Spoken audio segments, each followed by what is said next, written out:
सभी प्यारे बच्चों को आपकी अध्यापिका शांताराज का ढेर सारा प्यार और आशीर्वाद। बच्चों, आप फिल्में देखते हो, गीत गाते हो, कहानी पढ़ते हो, नाटक करते हो या जो कुछ भी आप साहित्यिक दृष्टि से अगर देखा जाए जो कुछ भी करते हो, तो फिल्म देखते समय या गीत गाते समय या कहानी पढ़ते समय हम पूर्ण रूप से उन सारे चीज़ों के अंदर घुस जाते हैं। उदाहरण के लिए, जब हम कोई गीत गाते हैं तो गीत के जो शब्द होते हैं वो सीधा हमारे मन पर उतरती चली जाती है और हम उस गीत में खो से जाते हैं। कोई फिल्म देखते हैं तो फिल्म के जो नायक और नायिका है उसके साथ हमारी पूरी सहानुभूति, उनके साथ हमारा पूरा प्यार, उनके सुख दुख, अच्छा बुरा सब में हम उनके साथ होते हैं। तो जैसा कुछ भी उनके साथ होता है वो सब हम अपने अंदर महसूस करने लगते हैं और इसी को कहते हैं रस। बच्चों, हर एक मनुष्य के अंदर रस भरे होते हैं, जन्मजात भरे होते हैं। और जब जब परिस्थितियां आती है, जब जब कोई ऐसा वातावरण, अनुकूल वातावरण होता है, तब तब ये रस जो है अपना रूप दिखाती है। तो बच्चों, पाठ की शुरुआत करते हैं। वाक्यम रसात्मकम काव्यम, अर्थात सरस अभिव्यक्ति ही काव्य है। साहित्य अथवा काव्य की आत्मा ही रस है, अतः साहित्यिक आनंद ही रस कहलाता है। देखिए, जब हम कोई कविता पढ़ते हैं, जब कोई नाटक देखते हैं, जब कोई गीत सुनते हैं, तो वो सारे चीज़ों में जो भी विषय वस्तु होती है उसके अंदर हम घुस जाते हैं और आनंद की अनुभूति करते हैं, तो वही रस कहलाता है। नाट्य शास्त्र के आचार्य के अनुसार भरत मुनि ने रस की परिभाषा देते हुए कहा, विभावानुभाव व्याभिचारी संयोगाद्रस निष्पत्ति, अर्थात विभाव, अनुभाव, संचारी भाव और स्थायी भाव के संयोग से ही रस की उत्पत्ति होती है। बच्चों, रस के 4 अंग होते हैं: स्थायी भाव, विभाव, अनुभाव और संचारी भाव। जब ये चारों मिलते हैं तब रस की अनुभूति होती है।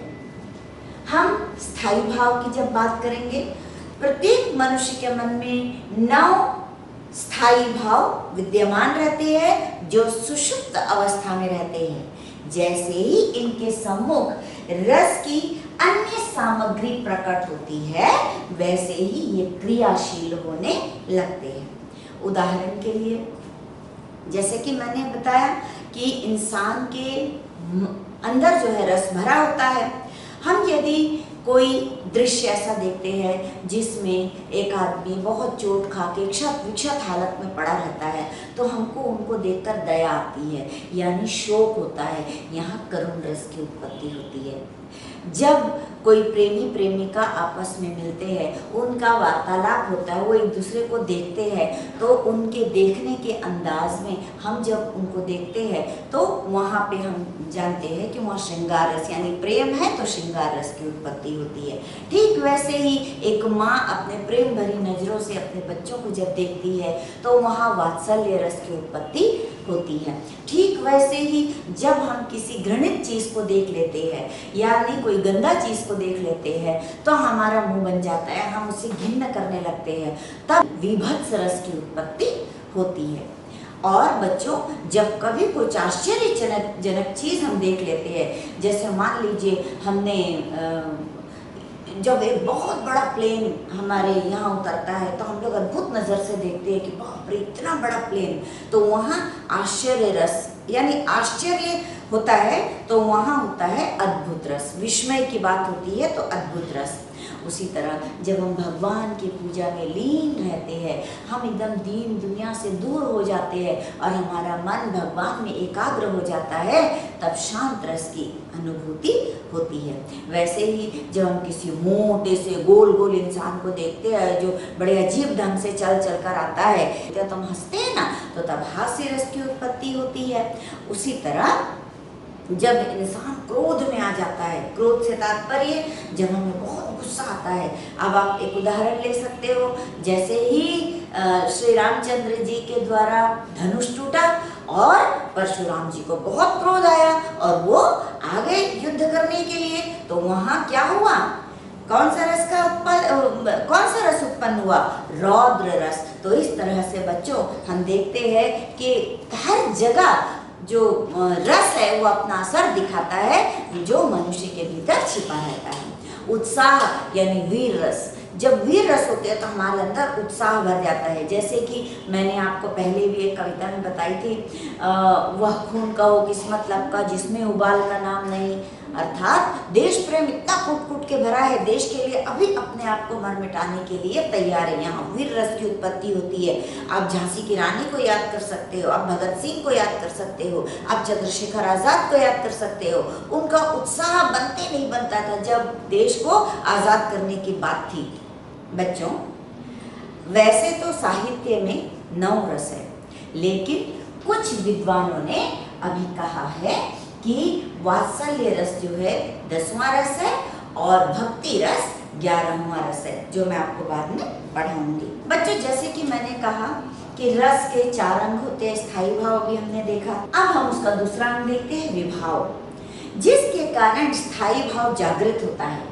जिसके कारण स्थायी भाव जागृत होता है उसे विभाव कहते हैं। जैसे कहानी या कविता के पात्र, घटनाएं, स्थितियां वे विभाव है जिन्हें देखकर पाठक के हृदय में भाव जागृत होते हैं। बच्चों, विभाव के भी 2 अंग हैं। विभाव के भी 2 अंग है, एक है आलंबन और दूसरा है उद्दीपन। आलंबन, जब फिल्म हम देखते हैं तो पर्दे पर प्रकट मूल विषय वस्तु को आलंबन कहते हैं। समझ में आया? पर्दे पर प्रकट मूल विषय वस्तु को आलंबन विभाव कहते हैं। और जैसे उदाहरण के लिए बच्चे काम पर जा रहे हैं, आपने कविता पढ़ी होगी कक्षा 9वीं में, उसमें बच्चों की जो दशा कविता में दिखाई गई है, उसे देखकर उन बच्चों के प्रति हमारे मन में दुख की अनुभूति होती है। अतः कविता में उद्धृत बच्चे आलंबन है। कविता में उद्धृत बच्चे आलंबन है। अब देखिए बच्चों, आलंबन विभाव के भी 2 अंग है। क्या? आलंबन विभाव के भी 2 अंग है। एक है आलंबन और दूसरा है आश्रय। आलंबन वह है जिसे देखकर भाव उत्पन्न होता है और आश्रय वह है जिसके हृदय में आलंबन को देखकर भाव जागृत होते हैं। बात आई समझ में बच्चों? आश्रय वह है जिसके हृदय में आलंबन को देखकर भाव जागृत होता है। ठीक है? उदाहरण के लिए राम को देखकर सीता के हृदय में प्रेम उत्पन्न हुआ। ठीक है? यहाँ राम आलंबन और सीता आश्रय है। दूसरा उदाहरण लीजिए, फिल्मों में नायिका को देखकर नायक के मन में प्रेम उत्पन्न हुआ। ठीक? यहाँ नायिका आलंबन और नायक आश्रय है। अब हम बात करते हैं उद्दीपन विभाव का। उद्दीपन विभाव क्या है? आलंबन विभाव को पूर्ण परिपक्व अवस्था तक पहुंचाने के लिए कुछ स्थितियां सहायक के रूप में काम करती है। ठीक? जैसे राघव और कृष्ण के प्रेम में एकांत स्थान, मनोहर स्थल, राधा का श्रृंगार और प्रेम भरी उक्तियां या प्रेमालाप, ये सब भाव को उद्दीप्त करते हैं। क्या करते हैं? ये सब भाव को उद्दीप्त करते हैं, अतः इन्हें उद्दीपन विभाव कहते हैं। अतः इन्हें उद्दीपन विभाव कहते हैं।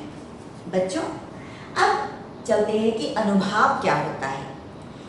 बच्चों, स्थायी भाव जागृत होने पर स्थायी भाव जागृत होने पर आश्रय की बाह्य या बाहरी चेष्टाओं को अनुभाव कहा जाता है। फिर से एक बार सुनिए, स्थायी भाव जागृत होने पर आश्रय की बाह्य या बाहरी चेष्टाओं को अनुभाव कहा जाता है। जैसे जोकर को चकित होकर देखना, हंसना, ताली बजाना आदि अनुभाव है। ठीक, इसके अतिरिक्त शेर देखकर भयभीत होकर हक्का बक्का हो जाना, रोंगटे खड़े होना, कांपना, पसीने छूटना आदि भी अनुभाव है। ठीक है, अब हम चलते हैं संचारी भाव। संचारी भाव क्या होता है? देखिए, स्थायी भाव के साथ साथ बीच बीच में जो मनोभाव प्रकट होते हैं उन्हें संचारी भाव कहते हैं। ये स्थायी न होकर क्षणिक होते हैं। ये किसी न किसी स्थायी भाव के संगी साथी बनकर उनके साथ विचरण करते हैं और उन्हें पुष्ट करते हैं। आचार्यों ने इनकी संख्या 33 बताई है। बच्चों, सारी बातें ध्यान दीजिए क्योंकि जो बहुविकल्पीय प्रश्न है उसमें इस तरह के प्रश्न आपसे पूछे जा सकते हैं। बच्चों, अब तक हमने रस के चारों अंग के बारे में समझा। अब मैं आपको नवरस के बारे में बताती हूँ। नवरस और उसके स्थायी भाव इस प्रकार है। पहला, रति यानी श्रृंगार रस, हास्य रस, शोक करुण रस, क्रोध रौद्र रस, उत्साह वीर रस, भय भयानक रस, जुगुप्सा विभत्स रस, विस्मय अद्भुत रस, निर्वेद या वैराग्य शांत रस। और क्योंकि मैंने आपको पहले भी बताया कि कुछ विद्वान अभी और 2 नए रसों को मानते हैं, जिसमें एक है वात्सल्य रस और दूसरा है भक्ति रस। वात्सल्य रस माता पिता का अपने बच्चों के प्रति और भक्ति रस भक्त का अपने प्रभु के प्रति। बच्चों, अब हम श्रृंगार रस की बात करेंगे। श्रृंगार रस का संबंध स्त्री पुरुष के संबंध से है, यानी जब स्त्री पुरुष के बीच में प्रेम आलाप होता है, प्रेम होता है, तब श्रृंगार रस की उत्पत्ति होती है। बच्चों, श्रृंगार रस भी 2 प्रकार के हैं। एक है संयोग श्रृंगार और दूसरा है वियोग श्रृंगार। जैसे कि शब्द से ही आपको समझ आ रहा होगा, संयोग यानी मिल लेना और वियोग यानी अलग हो जाना, बिछुड़ जाना यानी विरह आ जाना। बच्चों, पहले हम संयोग श्रृंगार की बात करते हैं। संयोग श्रृंगार का स्थायी भाव है रति, संचारी भाव है हर्ष, औत्सुक्य, स्मृति, लज्जा, मोह, आवेग, मद, उन्माद। इसका मतलब है जब प्रेमी प्रेमिका मिलते हैं तो उनके बीच शर्म, एक दूसरे के प्रति मोह और मद यानी नशे में आ जाते हैं, प्रेम का नशा छा जाता है, इत्यादि इत्यादि जो है वो संचारी भाव होता है। आलंबन, जैसे कि रस, स्थायी भाव, संचारी भाव, आलंबन, आश्रय, अनुभाव, उद्दीपन के बिना नहीं उभर सकता, यानी इसकी उत्पत्ति नहीं हो सकती। तो संचारी भाव बता दिया। आलंबन है कृष्ण, श्री राम आदि। फिर नायक यानी जिसको आप हीरो बोलते हैं, ठीक। प्रिय यानी जो किसी का प्रेमी हो। और आश्रय क्या है? जैसे सीता माता, राधा जी आदि। या फिर नायिका यानी जिसको आप हीरोइन बोलते हो, या कोई प्रिया जो किसी से प्रेम करती हो, ठीक है। प्रियजन यानी प्रेमिका। अनुभाव क्या होता है? अनुभाव होता है एक दूसरे को देखकर लजाना, शर्माना, हर्ष का अनुभव करना, मोह माया आना, मधुर आलाप करना यानी प्रेम आलाप करना, आलिंगन करना इत्यादि इत्यादि। उद्दीपन क्या होता है? उद्दीपन होता है जहाँ जिस स्थल पर ये जो क्रियाकलाप होते हैं, जैसे कोई एकांत स्थान, वन उपवन, नदी किनारा, हाँ, प्रेममयी उचित प्रेममयी बातें सुनना इत्यादि जो है उद्दीपन कहलाता है। बच्चों मैं एक उदाहरण देती हूँ संयोग श्रृंगार का। एक जंगल है तेरी आंखों में, मैं जहाँ राह भूल जाता हूँ, तो किसी रेल सी गुजरती है, तो किसी रेल सी गुजरती है, मैं किसी पुल सा थरथराता हूँ। इसका स्पष्टीकरण है, इसमें प्रिया यानी प्रेमिका आलंबन है, प्रेमी आश्रय है और नायिका की आंखों की गहराई उद्दीपन है। आश्रय है कंपन, रोमांच, उद्वेग आदि अनुभव है। इसे फिर से सुनिए। इसमें प्रिया आलंबन है, प्रेमी आश्रय है, नायिका की आंखों की गहराई उद्दीपन है, आश्रय रोमांच है, कंपन है, उद्वेग अनुभव है। अब देखिए वियोग श्रृंगार। वियोग श्रृंगार क्या होता है? वियोग यानी बिछुड़ जाना, यानी अलग हो जाना। प्रेम में प्रिय और प्रिया यानी प्रेमी और प्रेमिका के बिछुड़ने की जो अनुभूति से वियोग श्रृंगार की अभिव्यक्ति होती है। ठीक है, इसमें भी स्थायी भाव रति होता है, संचारी भाव उग्रता, संत्रास यानी अब अलग हो गए हैं, मिलने की तीव्र इच्छा।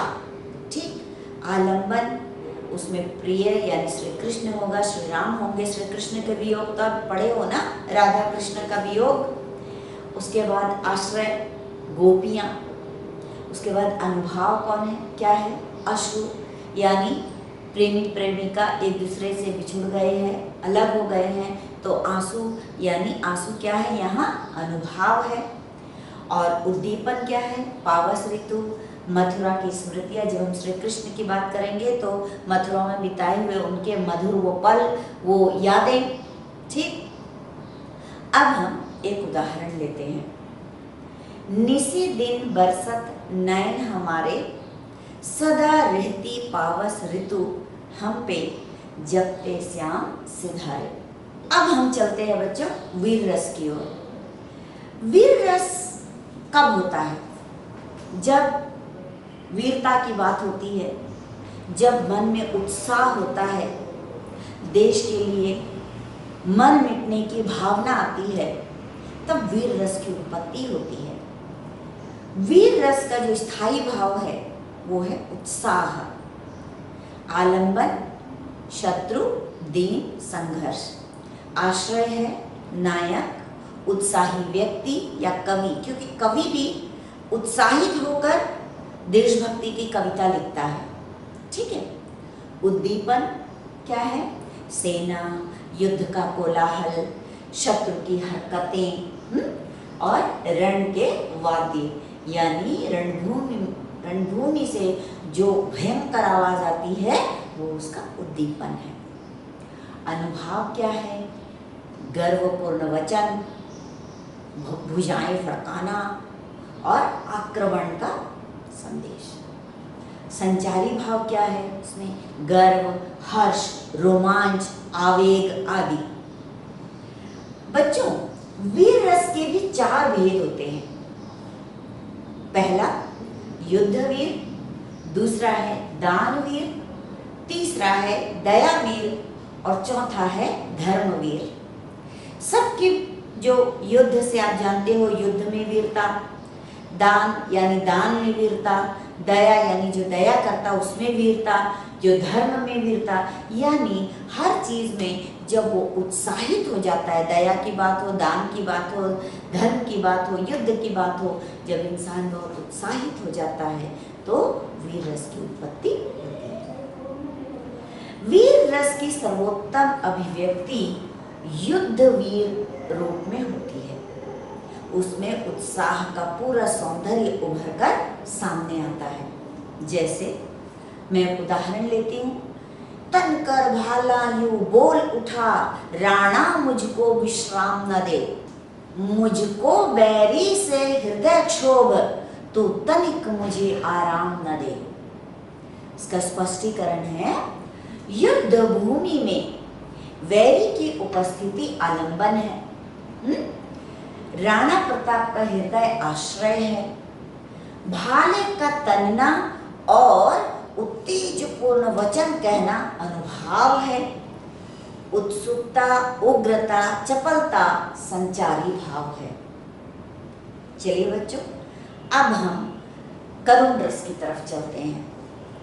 प्रिय व्यक्ति या वस्तु की हानि का शोक जब विभाव, अनुभाव, संचारी भाव आदि से पुष्ट होकर व्यक्त होता है तो करुण रस की उत्पत्ति होती है। इसके अवयव है स्थायी भाव शोक, आश्रय शोकातुर व्यक्ति, आलंबन मृत प्रिय या दीन व्यक्ति या जर्जर स्थिति में पड़ा व्यक्ति या वस्तु। उद्दीपन क्या है? हानि करने वाला, पूर्व स्मृतियां, प्रिय व्यक्ति के गुण, वचन आदि का स्मरण। अनुभाव क्या है इसमें? रुदन, प्रलाप, उच्छ्वास, चित्कार, स्तंभित होना, पछाड़ खाकर गिर जाना। होता है ना, जब कोई बुरी खबर आती है तो लोग बेहोश हो जाते हैं, है ना? ये क्या हुआ? अनुभाव हुआ। संचारी, ये कौन सा संचारी भाव क्या है? ग्लानि, मोह, स्मृति, चिंता, विषाद, उन्माद आदि। इसका भी एक उदाहरण ले लेते हैं। अपनी तोतली भाषा में वह सिसक सिसक कर बोली, जलती थी भूख तृषा की, उसके अंतर में होली। ठीक है? हाँ, सही न जाती मुझसे अब आज भूख की ज्वाला, कल से ही प्यास लगी है, हो रहा हृदय मतवाला। इसका स्पष्टीकरण देखिए बच्चों, इसमें महाराणा प्रताप की नन्ही बेटी आलंबन है, क्योंकि ये बेटी की पुकार है। ठीक है? राणा प्रताप की नन्ही बेटी क्या है? आलंबन है, और कवि हृदय आश्रय है। भूख, प्यास और क्रंदन उद्दीपन है, और विषाद, आवेग संचारी भाव है। ठीक है बच्चों? अब हम हास्य रस की बात करते हैं। जहां विलक्षण स्थितियों द्वारा हंसी का पोषण हो, वहां हास्य रस होता है। जैसे हम रास्ते में चल रहे हैं, अचानक से कोई गिर जाता है तो हमारी हंसी छूट जाती है।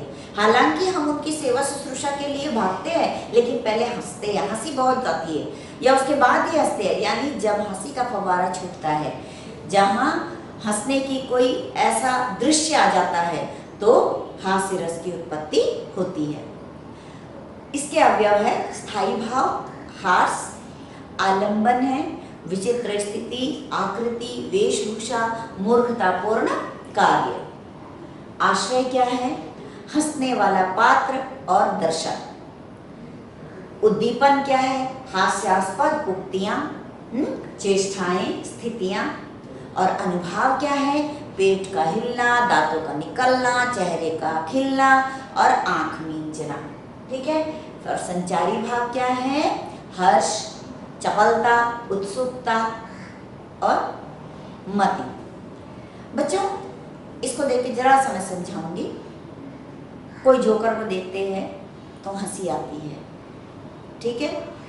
और जो जब हम हंसते हैं, यानी जो हंसने वाला पात्र और दर्शक, यानी हम जिसको देखकर हंसते हैं तो हम आश्रय हो गए। बच्चों, इसका भी हम एक छोटा सा उदाहरण ले लेते हैं। हाथी जैसी देह है, गैंडे जैसी खाल, तरबूजे सी खोपड़ी, खरबूजे से गाल।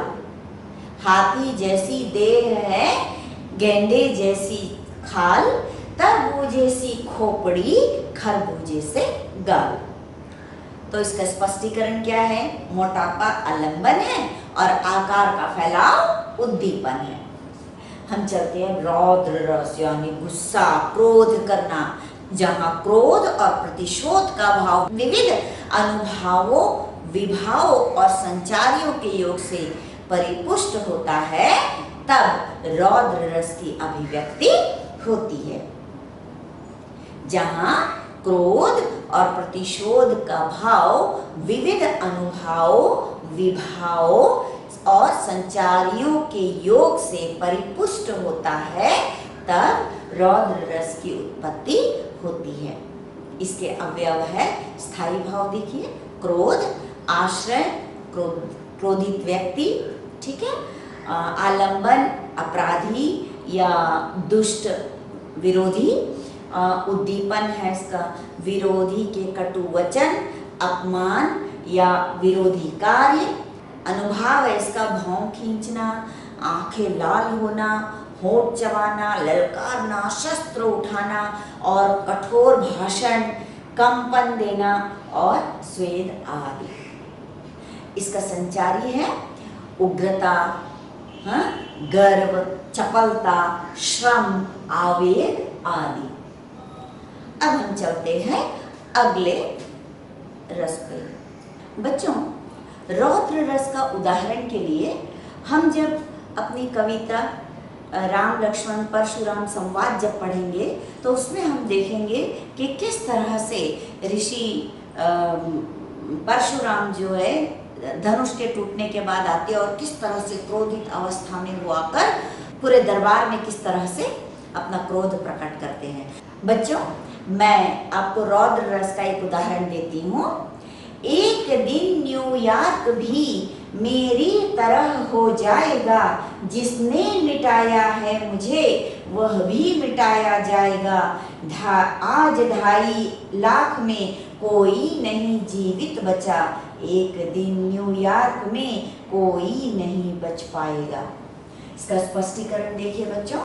नागासाकी और हिरोशिमा का ध्वंस आलंबन है, कवि हृदय और श्रोता आश्रय है, क्रोध, अमर्ष, आवेग संचारी है, उग्र वचन अनुभाव है। तो बच्चों, मुझे लगता है आज जो रस का पाठ हम पढ़े हैं आपको समझ आया होगा। बच्चे, ये पाठ यहाँ समाप्त नहीं हो रहा है, इसके अगले अंश में हम फिर उपस्थित होंगे और बाकी बच्चे रस को पढ़ने के बाद हम कुछ बहुविकल्पीय प्रश्न आपको बताएंगे। तो बच्चों, एक भी क्लास को आपको छोड़ना नहीं है। आप सारी कक्षाओं में उपस्थित रहिए और अपना ज्ञानवर्धन कीजिए ताकि आने वाले परीक्षा में आप अच्छे अंक प्राप्त कर सकें। सबको ढेर सारा प्यार और आशीर्वाद।